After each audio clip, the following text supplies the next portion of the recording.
August 26, 1346. Picture this, a rain-soaked muddy field near Crécy, France. 9,000 utterly exhausted English soldiers are about to face a tidal wave of 30,000 of Europe's finest knights. The French have every conceivable advantage: overwhelming numbers, heavily armored cavalry, and the very cream of European nobility within their ranks. They're so supremely confident, in fact, that French nobles are already bickering over who gets the honor of killing the English king.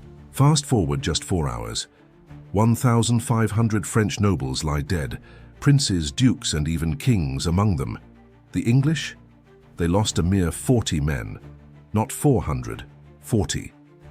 The reign of the armored knight, 5 centuries of unquestioned military dominance, evaporated in a single afternoon, brought down by common peasants wielding sticks and strings. The blind King of Bohemia, so determined not to miss the slaughter, charged headlong into his own demise. French knights, in their panicked flight, trampled their own allies to death. The Genoese crossbowmen, hired by those very same French nobles, were brutally massacred by their employers. And for weeks afterward, crows gorged themselves on noble flesh, becoming so bloated they could barely take flight. This, my friends, is the Battle of Crecy, the place where medieval warfare breathed its last in the mud. The place where the entire concept of nobility through combat was shattered by common-born archers. The place where the 100 Years' War truly ignited with France's most humiliating defeat. By the time this story is done, you'll understand how a weapon costing a mere 10 shillings could obliterate armor worth a staggering $1,000. You'll discover why French knights turned on their own mercenaries in the heat of battle. And you'll witness how one blind king's suicidal charge became the epitome of insanely noble deaths in military history. First, let's set the stage for this carnage.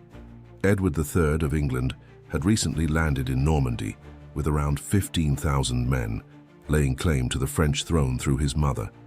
He'd been rampaging across northern France in what was known as a chevauchée. Essentially, it was licensed, state-sponsored vandalism designed to demonstrate that the French king was incapable of protecting his own people. The English had just finished looting Caen and were attempting to escape to English-held Calais when the French army finally cornered them. Philip VI of France had amassed what was arguably the largest army Christendom had ever seen. We're talking somewhere between 30,000 and 35,000 men, including a staggering 12,000 heavy cavalry, knights encased in full plate armor, astride equally armored horses. And these weren't just run-of-the-mill soldiers. This was a who's who of French nobility, plus allied kings and princes from all corners of Europe. The Holy Roman Empire sent troops. The King of Bohemia arrived with his entire court. Even Majorca dispatched knights. It was like a medieval Avengers assembly, and every single one of them was thirsting for English blood. The French knights were the tanks of medieval warfare. A fully armored knight on an armored horse tipped the scales at about a ton. They'd been bred for war since childhood, trained in combat since they could barely walk. Their armor alone cost more than an entire peasant village could earn in a lifetime. For 500 years, devastating heavy cavalry charges had dictated the outcome of European battles. Infantry existed solely to be trampled underfoot. Archers were mere annoyances. Real men, noble men, fought with swords on horseback. Edward III knew the odds were stacked against him. He was outnumbered 3 to 1. His men were exhausted from weeks of raiding, and supplies were running low. But he possessed something the French utterly disdained. 5,000 Welsh and English longbowmen, largely peasants and criminals who'd been honing their skills with bows since they were children. English law demanded it. Every Sunday after church, English males were required to practice archery. It was literally illegal to engage in any other sport if you could be practicing with a bow instead. The longbow was a deceptively simple weapon, a 6-foot length of yew wood. Nothing flashy, but in the hands of a trained archer, it was absolutely devastating. These archers could accurately launch 12 arrows per minute at a target 250 yards away. That's an arrow every 5 seconds, hitting a target accurately at the distance of 2.5 football fields. The draw weight was so immense, between 150 and 180 pounds, that archaeologists can actually identify longbow archers by their deformed skeletons. Their left arms were noticeably longer than their right from years of enduring that massive draw weight. Edward strategically positioned his army on a hill near Crécy, forcing the French to attack uphill. He arranged his men in 3 divisions, with the archers forming a V-shape between them, creating overlapping fields of fire. Then, he did something that shocked both armies. He ordered his knights to dismount and fight on foot. English nobles fighting like common infantry? It was unheard of. But Edward understood a fundamental truth that the French refused to acknowledge. The era of the mounted knight was drawing to a close. Edward's decision to dismount his knights sent shockwaves through his own ranks. These men had dedicated their entire lives to mastering the thunderous cavalry charge, their war horses worth more than their weight in gold. To step down and fight like peasants was a profound insult to centuries of tradition, but Edward stood firm, reminding them that survival outweighed pride. And so, slowly, knights in gleaming, polished plate armor began trudging into the mud beside archers in simple wool hoods. It was a sight no one in Christendom had ever witnessed before. The English camp was eerily calm the night before the battle. Archers meticulously prepared their yew-bows, rubbing beeswax into the strings to keep them dry. Stakes were hammered into the earth, and ditches were dug by torchlight. Chronicles even say that Edward had meat and ale distributed, ensuring his men slept with full stomachs, while the French army stumbled hungry into camp after their forced march. Every detail highlighted discipline versus arrogance. The English also meticulously prepared the battlefield itself. They dug ditches and holes in front of their position to disrupt cavalry charges. They drove sharpened stakes into the ground at strategic angles to impale horses. They transformed the terrain into a deadly killing field while the French were still marching, and then they patiently waited. Meanwhile, on the French side, chaos reigned, masked by elaborate pageantry. Nobles in gleaming armor rode past each other, banners snapping in the wind, each one more resplendent than the last. Dukes and counts openly squabbled about who would have the honor of leading the charge or capturing Edward alive for ransom. Some even boasted they would bring the English king back in chains before nightfall. Philip VI's attempts to calm his unruly nobles were drowned out by the cacophony of trumpets and arrogant boasts. The army resembled less of a disciplined fighting force and more of a tournament gone completely mad. When dawn finally broke on August 26th, the French vanguard was forced to march through the smoldering wreckage of Edward's chevauchée. Villages were still smoking, crops were burned to ashes, and livestock was scattered.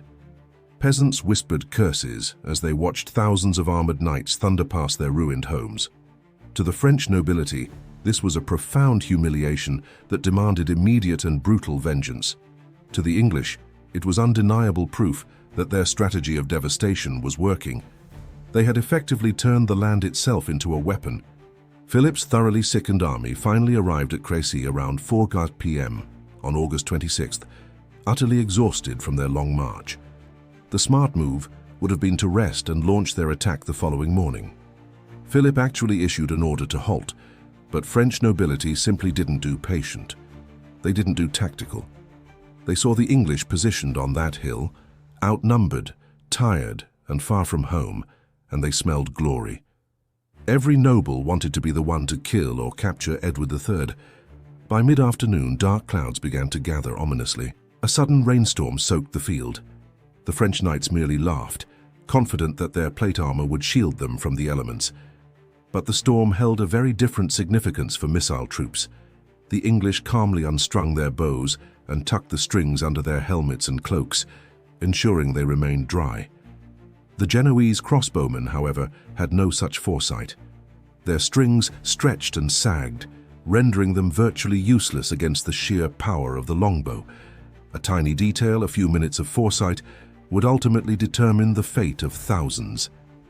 When Philip VI finally arrived at the field and saw the English calmly arrayed on the hill, banners fluttering, lines tight, he reiterated his order for the army to wait until the next day. But knights simply don't wait. Behind him, counts and dukes surged forward, loudly proclaiming that the day was being wasted and glory was slipping away. Some had already lowered their lances. The king's command dissolved into nothingness. The French army had ceased to be an army. It was now an unmanageable mob of impatient aristocrats who refused to let discipline stand in the way of their overwhelming vanity. The Battle of Crecy had begun, not with a well-considered strategy, but with pride exploding violently out of control. The French vanguard completely disregarded Philip's orders and began their advance. Once a few nobles started forward, others immediately followed, desperate not to miss out on the perceived glory. The king had lost control of his own army before the battle even truly began. What followed wasn't a battle at all. It was an aristocratic mob charging headlong toward its own destruction. First came the Genoese crossbowmen, approximately 5,000 of them, the best mercenary missile troops that money could buy. But there was a significant problem. Their pavises, the large shields they typically hid behind while reloading, were still with the baggage train. They would have to advance without any cover whatsoever. Plus, the brief rainstorm had just passed. And while the English had wisely kept their bowstrings dry under their helmets, the Genoese crossbow strings were wet and stretched, drastically reducing their range.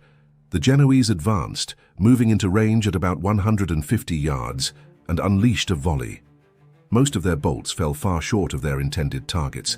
Then the English responded, 5,000 longbows released simultaneously.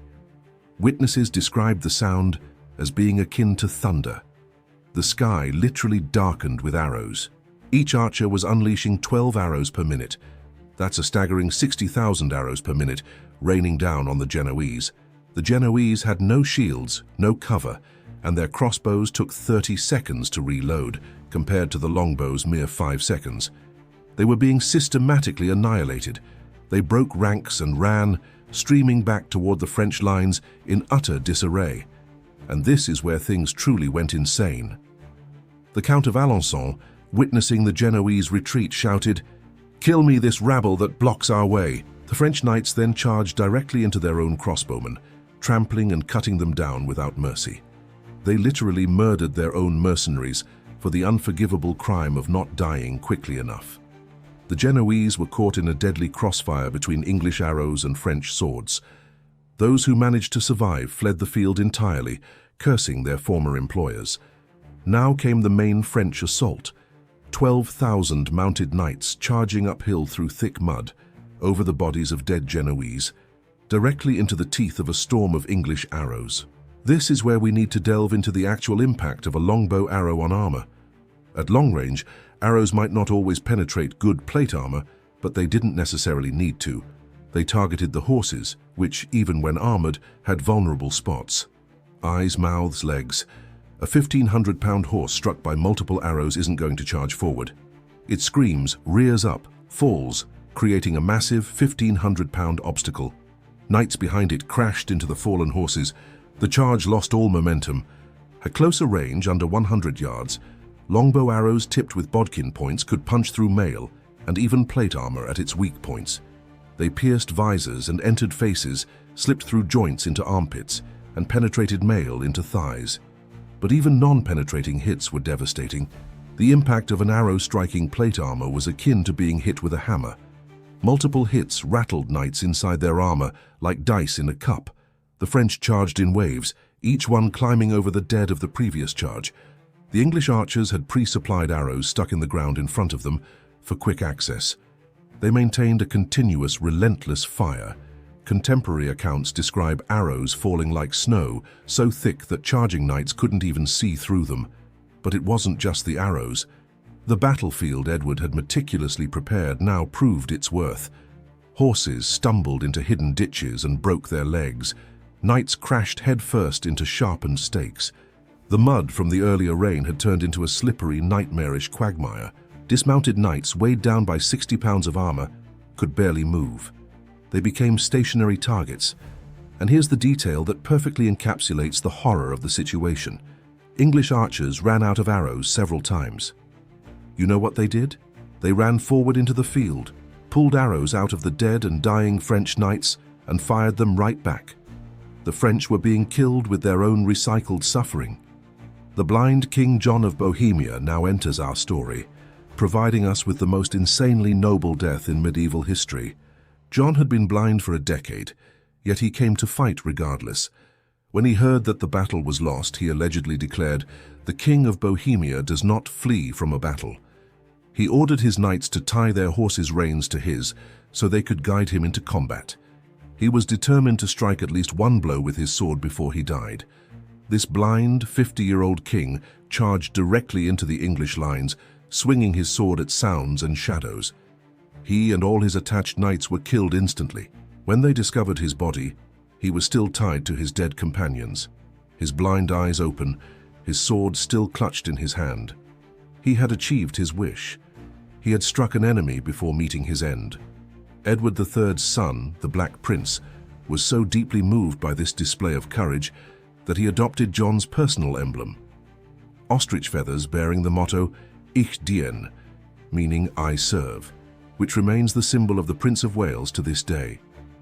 As the sun began to set, the French had charged 16 times, 16 separate waves of nobility throwing themselves blindly into the meat grinder. Each charge was less organized and more desperate than the last. French nobles were literally fighting each other to reach the front, to have their chance at glory, only to die ignominiously in the mud, just like all the others. Philip VI himself charged with the final wave. His horse was killed beneath him. An arrow pierced his jaw. His personal guard had to physically drag him from the field as he desperately tried to return to the battle. The sacred oriflamme, the battle banner of France that supposedly guaranteed victory, was abandoned in the mud. As darkness descended, the English couldn't believe they had actually won. They remained in position throughout the night, mercilessly killing any wounded French who dared to move. They had run out of arrows multiple times and had resorted to using knives, hammers, and stakes to finish off the dismounted knights. English peasant archers were literally beating French nobles to death with sticks. When dawn finally broke on August 27th, the full scale of the slaughter became chillingly clear. The very cream of French nobility lay dead in the mud. The Count of Flanders, the Count of Blois, the Duke of Lorraine, the Count of Auxerre, the Count of Sancerre. The list seemed endless. 1,500 nobles dead, 11 princes, thousands of lesser knights. The Genoese who hadn't managed to flee were all dead, many killed by the very employers who had hired them. The English losses? Approximately 40 dead, including only 2 knights. 1 English knight versus 750 French nobles. The disparity was so extreme that contemporary chroniclers simply couldn't believe it. Some even claimed divine intervention, but the reality was far simpler. The longbow had rendered heavy cavalry obsolete in a single afternoon. But here's the truly devastating part. It wasn't just the sheer number of deaths, it was who died. Medieval warfare typically involved capturing nobles for ransom. It was, in essence, a gentleman's agreement. You didn't kill people who were worth money.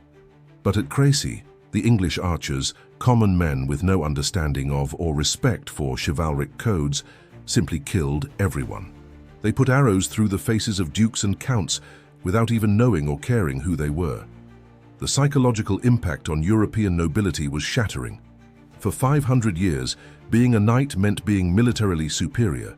Your noble blood, blessed by God, made you inherently better at war than commoners. Crecy proved beyond any doubt that a Welsh peasant with a stick could kill you just as dead as another knight. That military superiority didn't stem from noble blood, but from technology and tactics. The entire social order of medieval Europe was fundamentally challenged. The aftermath was utterly grotesque.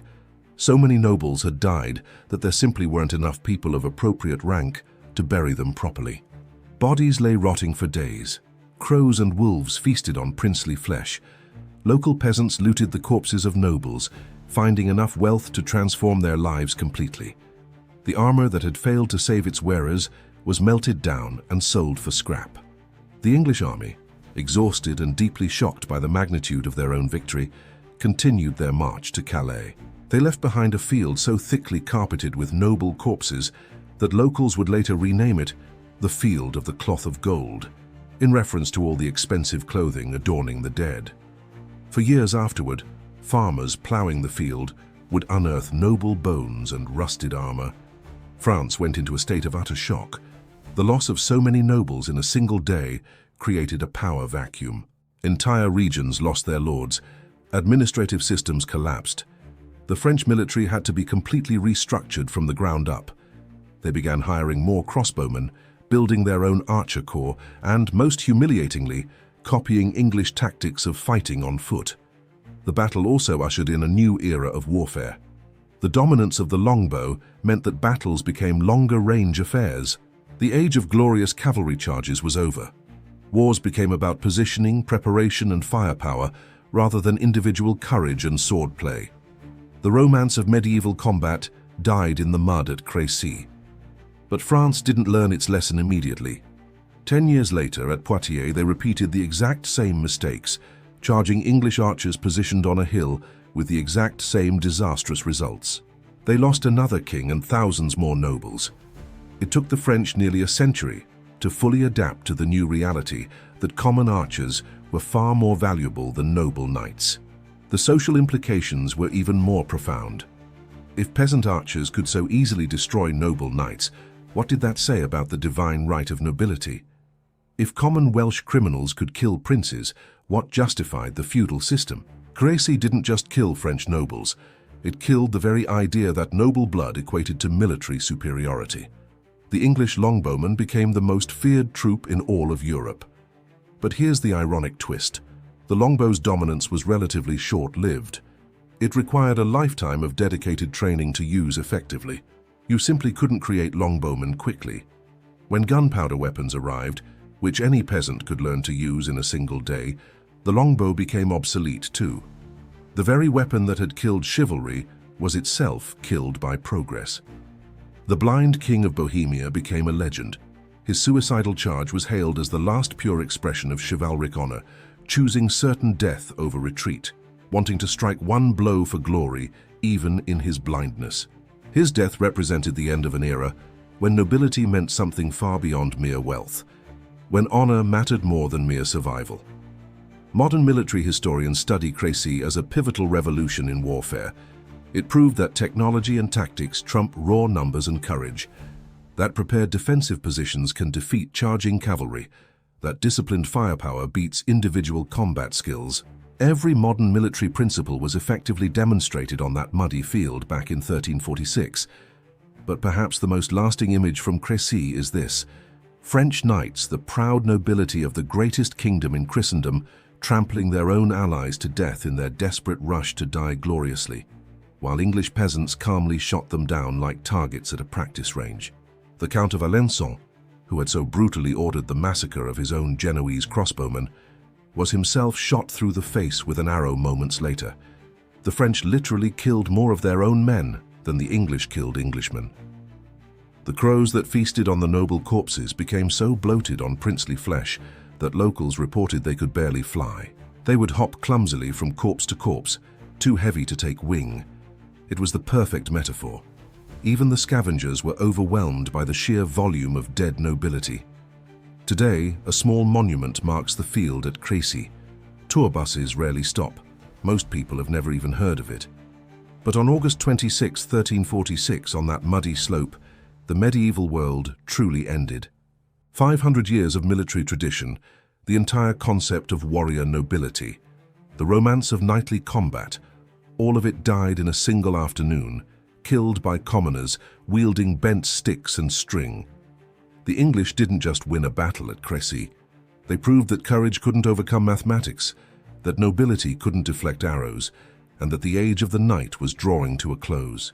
The French lost far more than nobles that day. They lost their entire understanding of how the world worked, and all it took was 5,000 peasants who practiced archery every Sunday after church.